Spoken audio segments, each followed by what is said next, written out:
BP inspired hope a decade ago with its Beyond Petroleum ad campaign, but as we all learned last year, BP is still very much an oil company that now has an $8 billion program to invest in clean power, wind, solar, biofuels, and carbon capture and storage.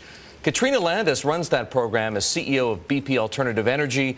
I spoke to her yesterday at the Bloomberg New Energy Finance Summit and asked her what it'll take for those technologies to become competitive with oil and natural gas. The battery technology, I think, is key to allowing wind to produce power over a longer time frame within a 24-hour cycle. Solar energy, as the panel was just describing earlier, is just improving light years in the last 3 years. And, you know, with the Chinese essentially deciding that they want to own the PV manufacturing, you've seen solar PV module pricing come down 40% easily in the last 18 months. And therefore, you know, you're going to see it get closer and closer to grid parity. That's going to be more demand from consumers and more deployment of solar. How long do you think it'll take before battery technology rises, let's say, or improves to a degree where it can be a viable solution in a BP wind farm? We're aware of batteries being used in 1 or 2 wind farms today. So, you know, the prototyping phase is being done now.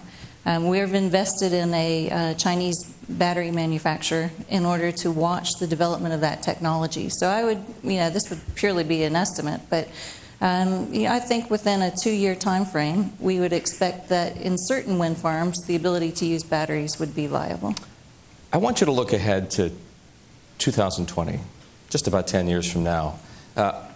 Everything being equal, in other words, no major policy change factored into the mix. Which of BP's alternative businesses between wind, solar, biofuels, and carbon capture do you think will be dominant? We don't think of them in that way now. What we're looking at is 2 businesses which are viable today, which is low carbon power and low carbon fuels. And increasingly on the power side, we're seeking to be technology agnostic. So we would like to be able to develop large-scale clean power solutions which allow us to choose either wind or solar or some other technology which is most fitting for that particular need. I think biofuels is going to grow significantly in 10 years time frame. And whether that's with conventional sugarcane ethanol out of Brazil, whether it's lignocellulosic technology out of the United States, or biobutanol, there's just tremendous opportunity in the biofuel space. What do you think then the alternative landscape will look like from a supply mix 10 years from now? How much of it will be met by wind, solar, biofuels, etc.? I think it will. So it's hard to call yet. So as an example, the renewable portfolio standard is going to be phased out at the end of 2012, or potentially is phased out at the end of 2012, and the production tax credits. So what happens beyond 2012 is not certain yet.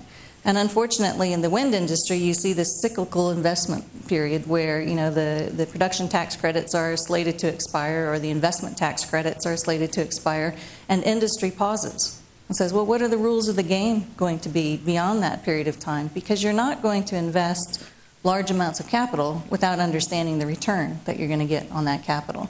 So to be able to answer your question, I need you to tell me what's going to happen with the production tax credit, and how will the United States and other countries continue to incentivize industry to continue to invest.